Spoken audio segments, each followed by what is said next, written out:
Mga kaibigan, maligayang pagbabalik po sa Pinas Balita. So ngayon, meron po tayong latest o pinaka-latest na update dito po kay Bagyong Opong. Patuloy po ang pagkilos nito 670 kilometers east of Surigao City, Surigao del Norte. So alamin natin yung mga lugar po ngayon. Meron na rin kasi tayo nakataas ng signal number 1 at signal number 2 sa ilang bahagi ho ng Visayas. Well, bago natin ipagpatuloy, i-like nyo po muna yung ating channel. Pandagdag at pagpalakas po yan sa engagement natin para naman mapanood at makaabot din sa ibang mga kababayan natin dyan sa Visayas, Luzon at sa may Mindanao.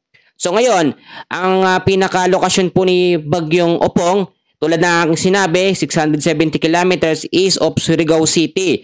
At lumakas po siya ngayon sa 95 kilometers per hour na lakas ng hangin. At mayroong bugso po na umaabot na sa 115 kilometers per hour. May present na pagkilos naman ito na pa west-northwestward sa bilis po na 20 kilometers per hour. So ngayon, dahil nga sa patuloy na paglapit po nitong si Bagyong Opong sa Eastern Visayas, ay itinaas na ang signal number 2 sa ilang bahagi ho ng Visayas. So narito ho yung mga lugar, pwede nyong isulat para hindi natin makakalimutan at masabi nyo rin sa ibang mga kababayan natin. Kasama po sa signal number 2 ang Northern Samar at northern portion po ng Eastern Samar.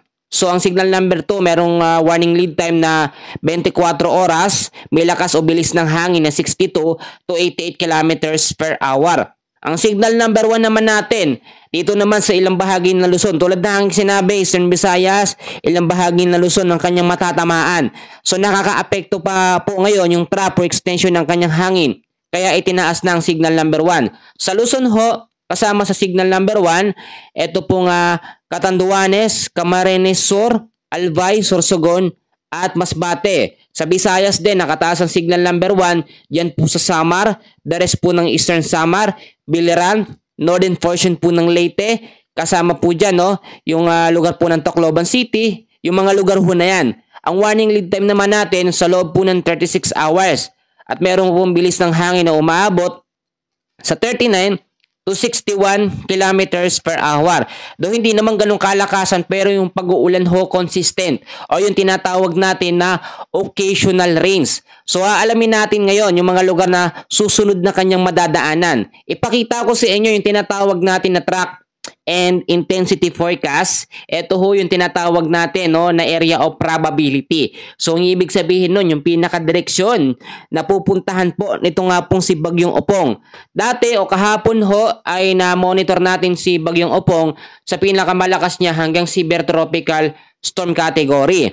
Pero pagdating po mga kaibigan ko ng September 25, Thursday ho yan, bukas ho ng alas 2 ng hapon ay lalakas ho siya into typhoon category. Hanggang sa September 26 ho, Friday, alas 2 ng madaling araw, typhoon category siya. Maglalandfall siya sa Eastern Visayas, ilang bahagi ng Luzon at Bicol Region bilang isang typhoon category. So ngayon, alamin natin yung mga lugar na kanyang dadaanan sa mga susunod na mga oras para ho makapaghandaan naman natin at maging alerto tayo. So eto ho, mamayang alas 2 po ng madaling araw, 475 kilometers po ang kanyang lokasyon dito po sa may bandang east of Eastern Samar. At bukas naman po ng alas 2 ng hapon, 290 kilometers na po siya east of Borongan City, Eastern Samar. Within the next 36 hours, simula ngayon, September 26, pagdating po ito ng araw ng Friday, alas 2 ng madaling araw, 165 kilometers naman siya east of Juban, Sorsogon. At nasa typhoon category na po siya. Medyo malakas na ho ito.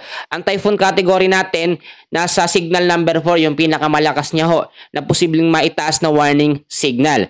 So within the next 48 hours naman, pagdating pa rin ho ng Friday, alas 2 ng hapon, sa coastal water naman po siya ng Buena Vista, Quezon.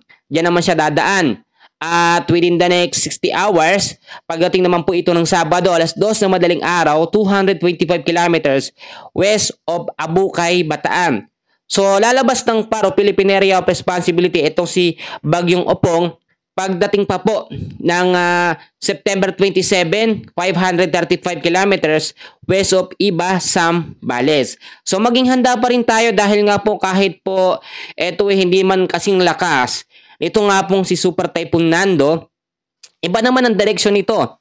Mas malaking lugar ang kanyang maaapektuhan. At yung mga lugar na maaapektuhan nito, posibleng makadama po ng malaking pinsala dahil direkta siyang tatama sa kalupaan po ng Eastern Visayas at malaking bahagi ng Luzon. Bukod dyan, eto nang si Bagyong Nando, pinapalakas ang habagat. Si Bagyong Opong, pinapalakas na rin ang epekto po ng habagat. Kaya naman, nagtaas na o meron tayong tinatawag ngayon na heavy rainfall warning dahil po sa southwest monsoon.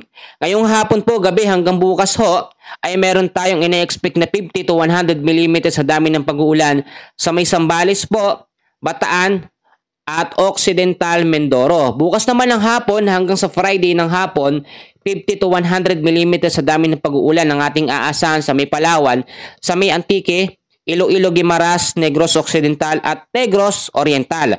By Friday afternoon hanggang sa Sabado ng hapon, 50 to 100 mm sa dami ng pag-uulan ang mararanasan ho sa Palawan, sa Antique, sa Aklan at Negros Occidental. Dahil naman kay Bagyong Opong, nagtaas na rin po ang pag-asa ng heavy rainfall warning. So, ngayong hapon po, hanggang bukas po ng hapon, moderate to heavy rains ang ating aasahan na merong 50 to 100 mm sa dami ng pag-ulan sa Northern Samar at Eastern Samar. By tomorrow afternoon hanggang sa Friday ng afternoon, intense to torrential naman ang maaasahan na merong 200 mm sa dami ng pag-uulan sa Sorsogon, Masbate, Northern Samar at Eastern Samar. Heavy to intense rain naman na merong 100 to 200 mm sa dami ng pag-uulan ho. Diyan po sa may Quezon, Marinduque, Camarines Norte, Camarines Sur, Catanduanes, Albay, Samar at sa may Biliran. Moderate naman to heavy rains na merong 50 to 100 mm sa dami ng pag-uulan po.